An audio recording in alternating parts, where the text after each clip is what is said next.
Nous sommes Caroline et Steve, entrepreneurs nomades. Nous avons décidé de vivre à l'année dans notre fourgon aménagé et de vous partager nos désirs, nos défis et notre philosophie sur les routes. Dans l'épisode précédent, nous visitions les gorges du Verdon pour encore s'enliser, mais aussi faire de belles rencontres.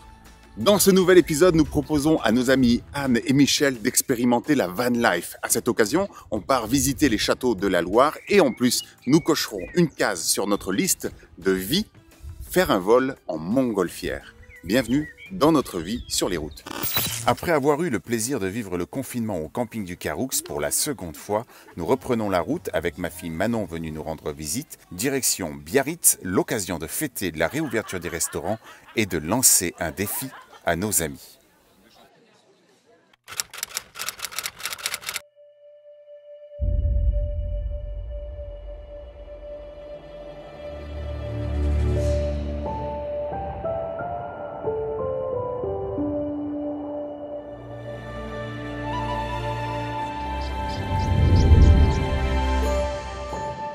Inscrit au monument historique, le château d'Ussé nous transporte dans un monde imaginaire, celui des contes de fées. Charles Perrault y venait en voisin pour s'en inspirer. On dit d'ailleurs de ce château qu'il est celui de la Belle au bois dormant. En empruntant le chemin de ronde du donjon, il est possible d'en revivre les scènes principales.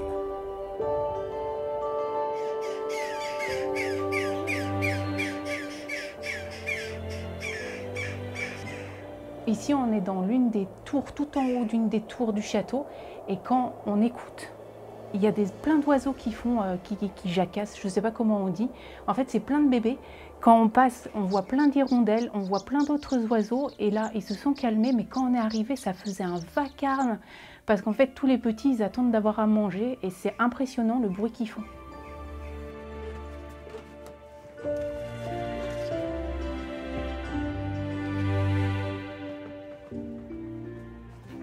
Le grenier est probablement la pièce que nous avons préférée.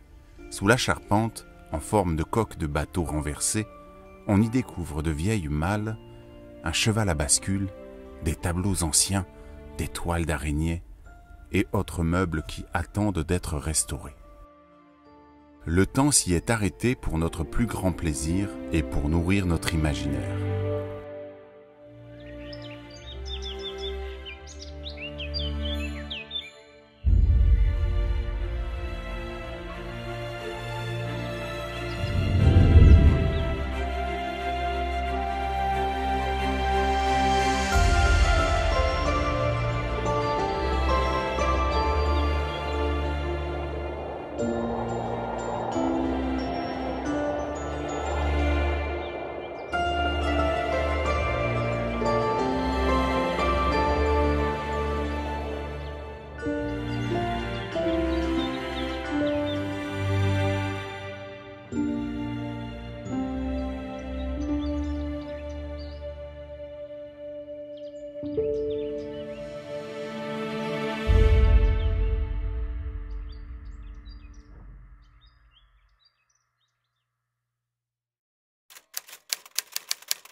Il y a des défis qu'il ne faut jamais accepter. Un défi? Un défi de suivre la philosophie nomade dans leurs aventures. Ça va aller, je te masse un peu, tiens. Non, voilà. Et après? Tiens, le deuxième. C'est moi qui vais tout faire. Ah bah oui, tu vas vider la cassette. Soutiens. Je vais dégueuler. Mais non, arrête de faire du chichi. Et après? Et bah, après, tu poses. Voilà, puis tu mets le tuyau droit. Je vais dégueuler. Mais non. Ça va faire du bien. Voilà.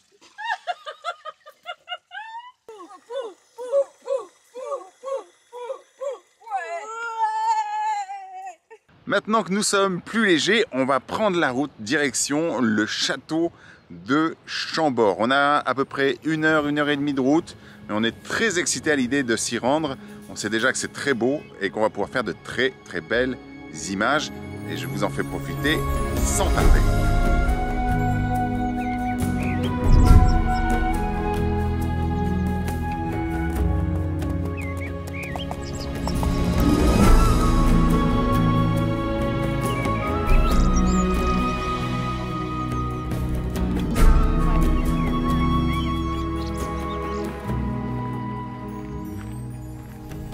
Ça fait quand même quelque chose de se dire que le roi Soleil, Louis XIV en personne, est venu séjourner ici. Ça fait quand même quelque chose de se dire que Molière lui-même est venu présenter sa pièce, Le bourgeois gentilhomme, ici.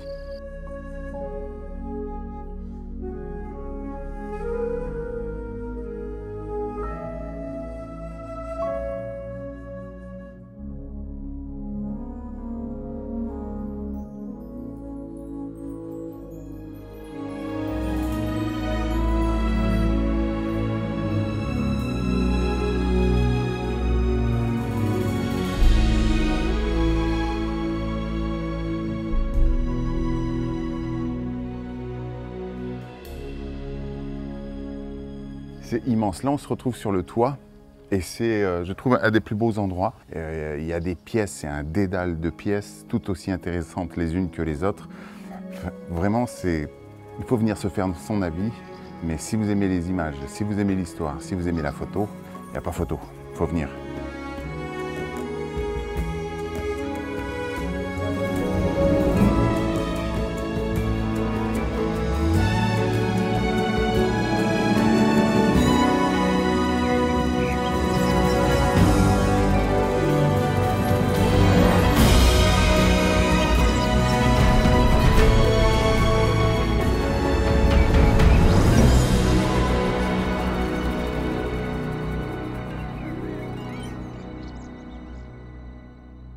Avec Michel et avec Anne qui expérimentent ici la van life, on leur a trouvé un petit spot, mes amis, vraiment pas mal. Bord de rivière. On s'est un petit peu étalé, j'avoue. C'est très rare avec Caro, on ne s'étale jamais comme ça, mais là pour l'occasion, on se met face à l'eau, face à la rivière. Grand luxe. Et il n'y là, a personne aussi. Hein. il n'y a personne. Il n'y a personne, donc on en profite. Et on est vraiment très bien installé. On a pris la douche dehors. Ah oui, ça c'était trop bien. Voilà.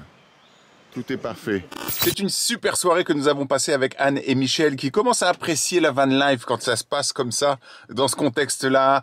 Pleine nature, entre amis, un bon repas. Bref, la nuit a été parfaite. Ce matin, on range tout dans le camion et on se dirige vers le château de Chenonceau. Alors, il se trouve qu'il est fermé, mais on a peut-être la solution pour pouvoir en profiter autrement.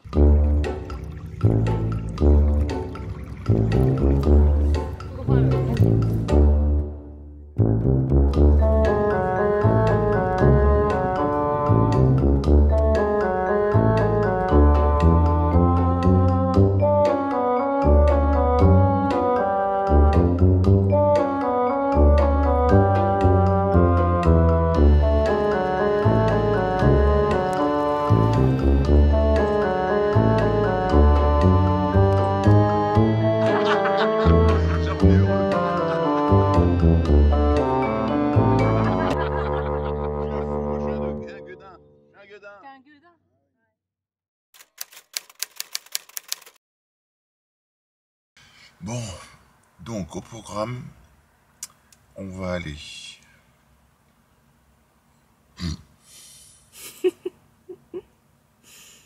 Manu et Christophe, qui sont là pour nous amener au terrain de décollage, pour nous récupérer après l'atterrissage, puisque le ballon, on ne peut pas le diriger.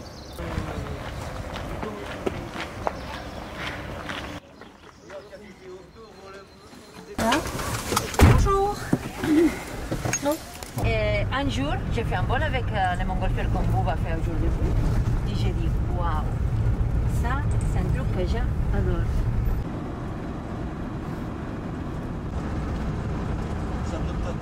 Voilà.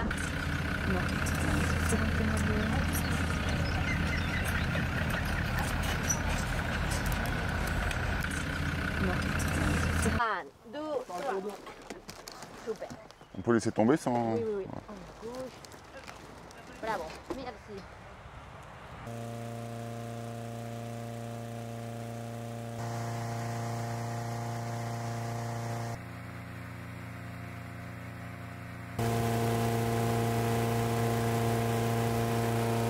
Moi qui suis un peu malade dans les transports, étonnamment, j'ai pas d'appréhension. J'ai l'impression qu'on va planer. Je sais pas, c'est quelque chose de... j'arrive pas à avoir un mot en fait pour dire ce que je ressens. Parce qu'il faut savoir qu'avec Steve, c'était une des choses qu'on voulait faire avant de mourir. Un vol en montgolfière au-dessus des châteaux. Et là, on va le réaliser, quoi. Donc, c'est juste...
Portés par le silence et le vent, nous apprécions de vivre à cet instant ce qui nous échappe le plus souvent, l'instant présent.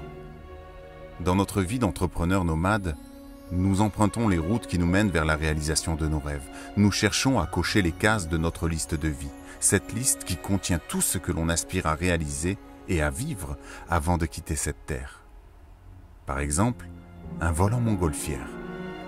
Mais lorsque l'on a le souci de ne pas passer à côté de sa vie, le risque est de succomber à une forme d'addiction, celle de vouloir réaliser toujours plus de rêves au point d'en oublier ceux que nous sommes déjà en train de vivre. On en oublie de prendre de la hauteur, de reconnaître et d'apprécier ce qui est déjà là. Il est donc facile de tomber dans le piège qui consiste à confondre ce qui nous fait envie et l'insatiable envie qui nous prive d'apprécier ce qui est déjà là.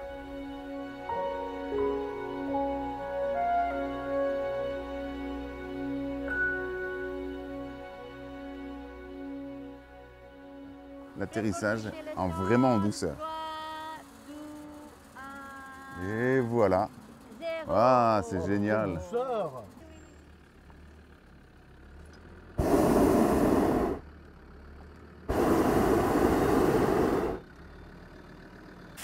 En fait, sans aller trop loin, on prend en dessous et on ramène au milieu sans rouler ni plier. Donc qu'est-ce qu'on fait là? C'est où? On ramène les ballons jusqu'à la... Regarde.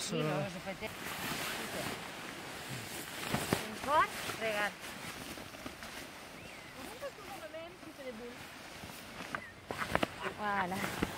Allez, on recommence. Bravissimo. Bien certifié. Y c'est vrai. Avec courage et sans foi. Bien sûr, bravo. Michel. Toi, tu l'as mérité. Hein.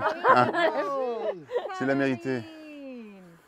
Bien certifié. Merci. Voilà. Mais pour une fois, j'ai un diplôme en m'amusant. C'est génial. Merci beaucoup. Merci beaucoup. Bon, celui-là, il va aller d'un Un câble. plaisir. Ah, c'est C'est un chouette. vol avec vous.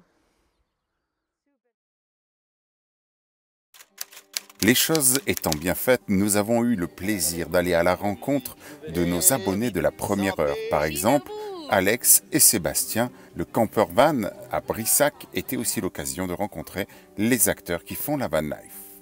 Un truc qui t'a le plus déplu et le truc qui t'a le plus de plus. Alors on va dire comme ça, s'il y a trop de monde à un spot, sinon moi je vois rien d'autre. Ce qui m'a le plus, c'est la liberté.